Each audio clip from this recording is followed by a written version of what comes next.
So let's start out. Anthony, you're back. Mm-hmm. So tell us a little bit about where we find your character. Well, you find JD. I don't want to say this because he's going to disagree with me. I've turned over a new leaf.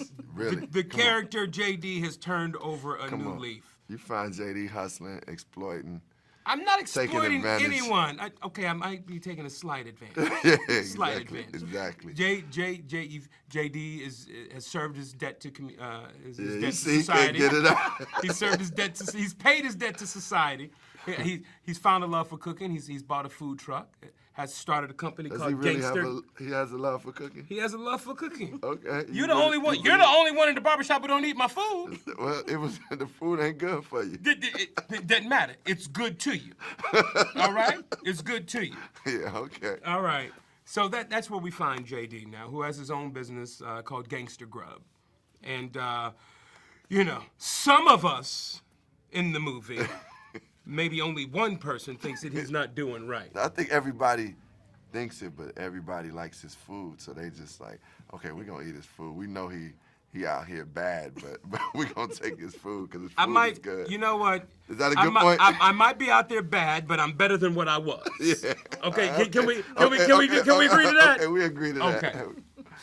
All right, let's go to you, Common, and tell us what character you're playing a little bit about him. My character's name is Rashad, and he's married to Eve's character Terry, and he's a barber in the shop that Is tempted by the flesh. yeah, that is tempted because Nicki Minaj's character is really, actually approaching my character, tempting him, but he's like dealing with fatherhood because he's bringing his son who from another relationship into the home. He's dealing with what the community is dealing with which is a lot of the violence, and he also is dealing with the relationship with him and Terry, who, like, he wants some more attention because they both working a lot.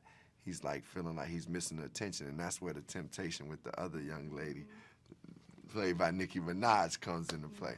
But he has a lot of dynamics to him, and I really enjoy getting to be Rashad because it was fun, but it also had like range and different things to bring. Now, you sort of have a connection here because you come from Chicago. So is that what attracted you a little bit to this role, or what? Yeah, I mean, Barbershop is based in Chicago, so I always had a respect for it, and just when I read the script is what really got me into like saying I want to be a part of it because it was dealing directly with what Chicago is going through, and Chicago, like many other cities, is dealing with gun violence and like the struggles of the community where there's poverty and lack of jobs that end up coming into gun violence. And when I read the script, it was telling that story, but it was funny, it had heart to it, but it had that substance and a message. And it really was something that was kind of solution oriented when I looked at the script and when I seen the film. It was like, man, it is a call to action. It is saying let's change and let's empower ourselves for the change. So that's what made me want to be a part of it. And I feel like we are actively trying to do things to help communities even through this movie. And not that the movie needed it, but having Common a part of our film added another layer of authenticity. Because him being from Chicago not only being the backdrop to this film, but being a character in this film. So when, people sit and watch this, even though this is our third installment in this franchise, we're bringing, someone, a part of the film who, is homegrown and is cut from the fabric of what we're dealing with in the place that we're dealing with. So, just for me, as an audience member, watching this, and it was like, that lends another level of authenticity, having someone like Common in here, being from the city. And speaking of that, of the story too, that there's the serious subject that is approached, and also, but it's a comedy, so there's a great balancing act there. So how was that achieved? Like, what did Malcolm bring to that as well? Malcolm brought nothing to this. Malcolm Lee, pseudo-director, brought nothing to this. This was all Common and me. Thank you.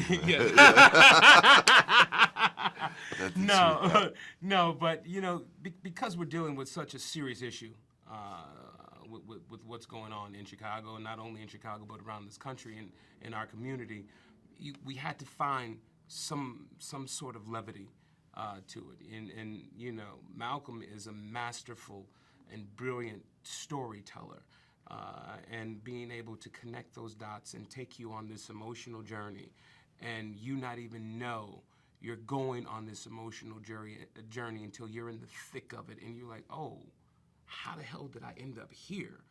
And then he takes you on that ride and takes you through that and brings you out of it. And at the end of this film, he takes you on that ride, but at the end of it, you're feeling self-empowered. To go back to your own community and say, well, what can I do? And that is what Malcolm brought. Well, it was interesting. I mean, this cast that you have, all of you are so talented in a lot of different ways. So how was that? And you worked closely together. So how was it that you were able to keep it, like, were you bound by the script? Did you have a lot of, freedom to sort of build your character or rebuild your character on screen? Yeah, well, for me, it was like being new. I had never been in the barbershop experience, and this was like, I got to see how a very great group of talented people could just be in the moment and bring their talents and really keep the moments alive and really like deliver new things each time. And it just was like a creative process that a lot of improvisation came. Like the script was already really good, but then you get these talented people, you cast these talented people because like Anthony Anderson can go anywhere with it. Like, Cedric the Entertainer can go anywhere with it. Deion Cole can go anywhere with it. Lamorne, Ukarsh, Regina Hall, like J.B. Smoove. Like, it's like bringing on some of the most talented people in this business and just letting them go too. And that's what Malcolm also was very brilliant at, was saying like, hey, y'all go. We know what we need to get accomplished in this scene, but do what you do. And he was good at picking out the stuff that is funny. Like he knew how to, like it's times where I might have wanted to be heavier, and he was like, no, make it lighter, or it's times where this is the moment where you can be, this is that moment where you can be heavy because we need that. And I think like Anthony said, he's a master at making movies with heart that are very fun and entertaining. So, lastly, what do you hope audiences take away from this? Like I said earlier, a sense of empowerment. What can I do? This is a very serious subject matter that we're dealing with. That's not only affecting Chicago, but it's affecting inner cities across the country. What is it that I can do? What is my piece to this puzzle, and how can I fit it in? That's what I hope people can take from it. Yeah. And I hope that people enjoy this movie and say, man, I feel good. And I don't even know why I feel good. I just saw something that I just really enjoyed, and in turn, they will go out and start empowering themselves to be the change, to be out there and helping each other, and just saying, man, you know what, just by taking whatever gifts I have, I can help my community by just being the best barber I could be, or being, contributing to my community in that way, being the best mailman or male woman I could be, just inspired. Whatever you do. Well, it's great. It turned out great.